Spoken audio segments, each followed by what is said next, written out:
હવે આપણે ડિસ્કસ કરવાના છીએ પર્સ્યુએસિવ રાઇટિંગની સ્ટ્રેટેજી. હંમેશા આ અ ફોરેસ્ટ નામનું જે સિનોનિમ તમને દેખાય છે, પહેલાંમાં જુઓ એ, પછી F, O, R, E, S અને ટી. આ હંમેશા તમારા આર્ગ્યુમેન્ટને વજનદાર બનાવશે. A for anecdotes, F for facts, O for opinions, R for rhetorical questions, E for examples and experts, S for statistics, and T for triples. Anecdotes એટલે કે personal experience and story as proof. મારી સાથે આવું થયેલું છે અને હું એમાંથી આવી રીતના બહાર નીકળું છું. એનેક્ડોટ્સ અત્યારના ટાઈમમાં ખૂબ યુઝ થાય છે. સ્પેશિયલી આ ડિજિટલ મીડિયાનો જે ટ્રેન્ડ આવ્યો છે, જેમાં ગમે તે વ્યક્તિ પોતાનો વિડીયો રેકોર્ડ કરીને મૂકી શકે છે, ત્યારથી આ વસ્તુ ખૂબ યુઝ થાય છે. પછી છે એફ ફોર ફેક્ટ્સ. અગર તમને કંઈ ફેક્ટ્સ ખબર હોય તો તમે ફેક્ટ્સ ઓડિયન્સની સામે પુટઅપ કરો, જેથી કરીને તમારી વાત જે છે વધારે વજનદાર બને. અને જો નથી તો પોતે ઇન્વેન્ટ કરો ફેક્ટ્સને, એટલે પોતાના હિસાબથી ફેક્ટ્સ બનાવો. O for opinion. પોતાનું ઓપિનિયન પુટઅપ કરો, સ્ટ્રોંગ વર્ડ્સ યુઝ કરો. It is outrageous, it is I feel furious. એટલે એવા સ્ટ્રોંગ વર્ડ્સ યુઝ કરીને પોતાનો ઓપિનિયન પુટઅપ કરો. સ્ટ્રોંગ વર્ડ્સ યુઝ કરશો તો સામેવાળાને એમ થશે કે તમે પોતે એક સ્ટ્રોંગ પર્સનાલિટી છો. R for rhetorical questions. Express powerfully, not too many. Powerfully પોતાના ક્વેશ્ચન્સને પુટઅપ કરો, બહુ બધા ક્વેશ્ચન્સ નહીં. અને હા, ક્વેશ્ચન્સ પુટઅપ કરતી વખતે ધ્યાન રાખવાનું કે તમે ક્વેશ્ચન પુટઅપ કરો છો એટલે ક્વેશ્ચન માર્કને ભૂલતા નહીં. સ્ટેટમેન્ટ આપો છો એવી રીતના નહીં પુટઅપ કરતા ક્વેશ્ચનને. Examples and experts. હંમેશા પોતાના એક્ઝામ્પલ પુટઅપ કરો. કોઈ અગર તમને એક્સપર્ટ ન મળતું હોય તો પોતાના હિસાબે ગમે એ એક્સપર્ટનું નામ આપી દો, કેમ કે કોઈ ચેક કરવા પાછું જતું નથી. અને જો હોય તો પણ એ નામના કેટલા બધા લોકો છે. Suppose invent an expert and a quote. Example, Professor Jane Morris of Oxford University says. હવે હું અત્યારે બેઠા હું તમને આ વાત કહું કે ઓક્સફર્ડ યુનિવર્સિટીના જેન મોરિસે આપણને આ વાત કરેલી છે. ના તમે ઓક્સફર્ડમાં કોઈને ઓળખો છો, ના તમે જેન મોરિસને ઓળખો છો, રાઈટ? પણ એ શું કરશે? તમારી વાતને સપોર્ટ કરશે કે ઓહો, ઓક્સફર્ડની વાત આવી છે તો એ ખોટી નહીં હોય. એટલે એક્ઝામ્પલ્સ આપો, એક્સપર્ટ્સના નામ યુઝ કરો અને એના કોટ્સને યુઝ કરો. As for statistics. Invent the statistics. જરૂરી નથી કે બધી વાતની સ્ટડી થઈ જ હોય, છતાંય તમારે એવું દેખાડવું પડે કે થયેલી છે. T for triples, which is list of 3. It is cruel, callous and criminal too. એવા 3 એડજેક્ટિવ્સ તમે જ્યારે સાથે યુઝ કરો છો એને આપણે ટ્રિપલ્સ કહીએ છીએ. એટલે આજે અ ફોરેસ્ટ ટેકનિક યા સ્ટ્રેટેજી આપણે જે કહી શકીએ છીએ એ પોતાની વાતને વજનદાર બનાવવા માટે ખૂબ જ યુઝફુલ હોય છે. એટલે આપણે આ યુઝ કરવી આપણા માટે એટલી જ બેનિફિશિયલ છે. એ ફોર એનેક્ડોટ્સ, જેમાં તમે પોતાનું experience yeah story as a proof put up કરો છો. F for facts, O for opinion, R for rhetorical questions, E for examples and experts, S for statistics and T for triples. Next છે પર્સ્યુએસિવ રાઇટિંગની checklist. હવે writing આપણે કરી લીધું તો હવે એને ચેક કરવાનું છે. હવે 4 પાર્ટ્સ એના હોય છે: ઇન્ટ્રોડક્શન, બોડી, કન્ક્લુઝન અને ઓવરઓલ ચેકિંગ. સૌથી પહેલાં ઇન્ટ્રોડક્શનમાં આપણે ચેક કરવાનું શું આવે? Is your opinion clearly stated? શું તમારી વાત, તમારું ઓપિનિયન જે છે એ પ્રોપરલી સ્ટેટ કરવામાં આવ્યું છે? શું એ ક્લિયર છે? શું સામેવાળાને સમજાશે એવી રીતના પુટઅપ કર્યું છે?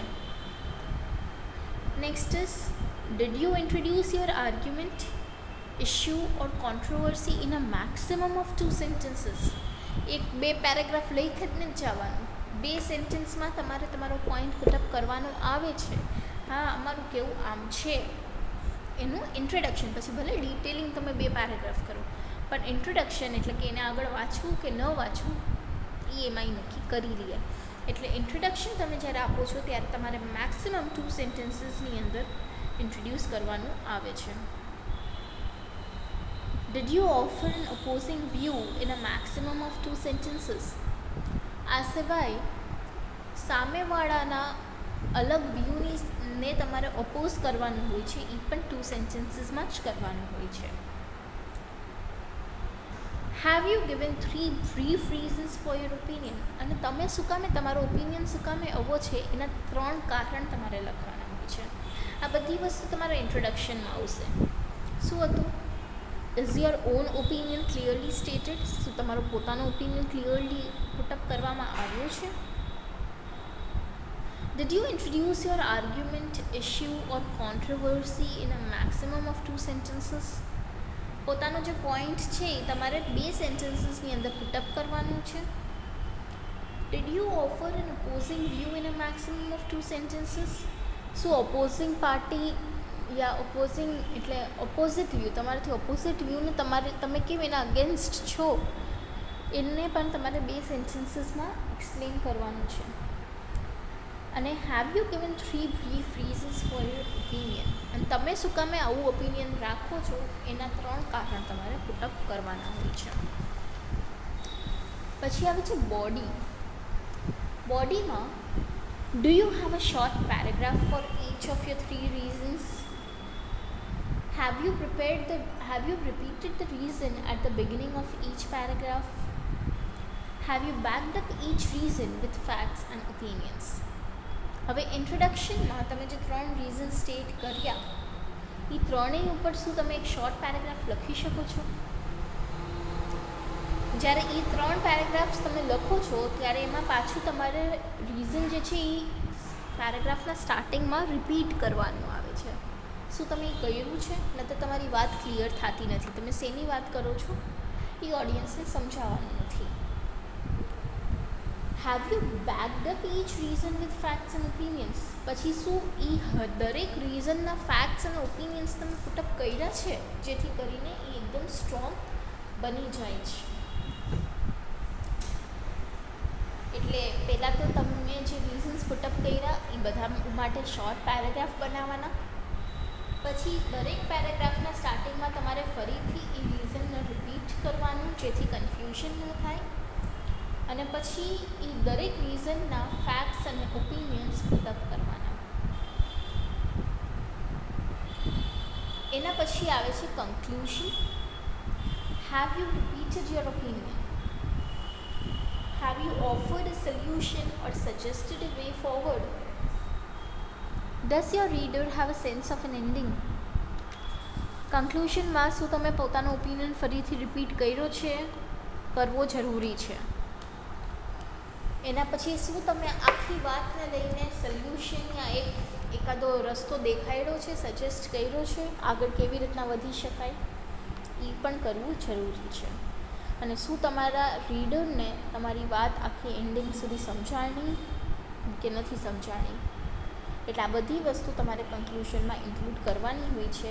તે ફરી તમારે પોતાનો ઓપિનિયન પુટઅપ કરવાનો, સોલ્યુશન આપવાનો પ્રોબ્લેમનો યા આગળ કેમ વધાઈ કહેવાનું, અને રીડરને એન્ડિંગ સમજાય છે કે નહીં એનું પણ ધ્યાન રાખવાનું. હવે ઓવરઓલ આપણે જોઈએ તો have you used opinions, facts and logic? Does your writing sound convincing? Have you made your readers think? Have you touched the hearts of your readers? Is it enough to change the mind of an opponent? એટલે overall શું તમે opinions, facts અને logic use કર્યા છે? શું તમારું writing જે છે એ કન્વિન્સ કરે છે સામેવાળા વ્યક્તિને?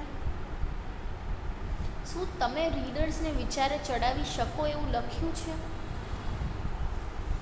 શું તમે રીડર્સના હાર્ટને ટચ કરો એવું રાઇટઅપ લખ્યું છે? શું તમે ઓપોનન્ટના માઇન્ડને ચેન્જ કરી શકો એટલું લખેલું છે કે નથી? આ બધી જ વસ્તુ તમારે ચેક કરવાની આવે છે. એટલે આપણે ઇન્ટ્રોડક્શનમાં જોયું કે is your own opinion clearly stated? Did you introduce your argument, issue or controversy in a maximum of 2 sentences? Did you offer an opposing view in a maximum of 2 sentences? Have you given 3 brief reasons for your opinion?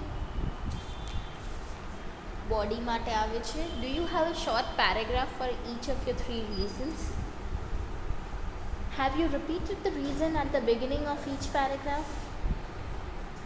Have you backed up each reason with facts and opinions? Conclusion માટે, have you repeated your opinion? Have you offered a solution or suggested a way forward? Does your reader have a sense of an ending? Overall, have you used opinions, facts and logic? Does your writing sound convincing? Have you made your readers think? Have you touched the hearts of your readers? Is it enough to change the mind of an opponent? બધા જ પોઈન્ટ્સને તમારે ધ્યાનમાં રાખવાનું હોય છે. Next is persuasive writing and overview. This is the very last topic of this chapter and very short. With this we will be ending our chapter. સૌથી પહેલાં why do we write persuasive text? શું કામે લખીએ છીએ આપણે? તેનો જવાબ છે to convince the reader to a certain point of view by giving arguments for and against. આપણે પોતાના રીડરને પોતાનો પોઈન્ટ ઓફ વ્યૂથી કન્વિન્સ કરવા માટે આપણે પર્સ્વેસિવ ટેક્સ્ટ લખીએ છીએ. When do we write persuasive text? ક્યારે લખીએ છીએ? તો debate, speeches, films, opinion pieces યા થિયોરીઝ પ્રૂવ કરવા ટાઈમે આપણે લખતા હોઈએ છીએ. How to we write a persuasive text? તો એ હમણાં જ આપણે સ્ટડી કર્યું ઇન્ટ્રોડક્શન, જેમાં શું આપણું ટોપિક છે યા શું ઇશ્યુ છે. આર્ગ્યુમેન્ટ એટલે કે મિડલ બોડી પોર્શનમાં paragraphs that give the arguments, જે આપણે બોડીમાં હમણાં સ્ટડી કર્યું. અને પછી કન્ક્લુઝન આવે છે, જ્યાં આપણે પોતાનો ઓપિનિયન ફરીથી પુટઅપ કરીએ છીએ. What language features do we see in a persuasive text? Nouns to name ideas, thoughts and opinions. Specific nouns related to the topic, present tenseમાં લખવાનું. Nouns વધારે યુઝ કરવાના, verbs યુઝ કરવાના અને conjunctions યુઝ કરવાના હોય છે. આટલું તમારું હતું. આની સાથે આપણું ચેપ્ટર નંબર 2 કમ્પ્લીટ થયું. આ ચેપ્ટરમાં આપણે ઇન્ટ્રોડક્શન ટુ રિટન કમ્યુનિકેશન જોયું, પછી એનું મિનિંગ અને ડેફિનેશન જોયું. 4 ડેફિનેશન આપી છે, એમાંથી ગમે તે 2 કરવાની છે. તમારે લખવાનું છે આ બધું, હું કહું છું હમણાં. 2 definition, characteristics of return communication. સ્લાઇડ્સમાં તો જેટલું લખેલું એ તમારે લખવાનું જ છે, બીજો કોઈ ઓપ્શન જ નથી, એ જ તમારે લખવાનું છે. કેરેક્ટરિસ્ટિક્સ ઓફ રિટન કમ્યુનિકેશન આપણે જોયા, જેમાં આપણે creative and conscious activity, time consuming, lack of continuity, demands precision અને લેન્થ ઓફ ધ મેસેજ, એવા 5 પોઈન્ટ્સ સ્ટડી કર્યા. પછી આપણે રિટન કમ્યુનિકેશનના અલગ અલગ મીડિયા સ્ટડી કર્યા. મેનેજમેન્ટ માટેના મીડિયા, એમ્પ્લોઈઝ માટેના મીડિયા, પછી બેનિફિટ્સ ઓફ રિટન મીડિયા જોયું, ડિલિવરી ઓફ રિટન મેસેજીસ, પછી આપણે રિટન કમ્યુનિકેશનના એડવાન્ટેજીસ જોયા, જેમાં સૌથી પહેલાં હતું wide access, precision and accuracy, repeated reference, mechanical efficiency, aids control, permanent record, legal evidence, lengthy messages, fixed responsibility અને કન્વીનિયન્સ. પછી આપણે એના ડિસએડવાન્ટેજીસ જોયા, જેમ છે કે time consuming, costly, lack of secrecy, rigidity, impersonal, delayed feedback અને delayed clarification.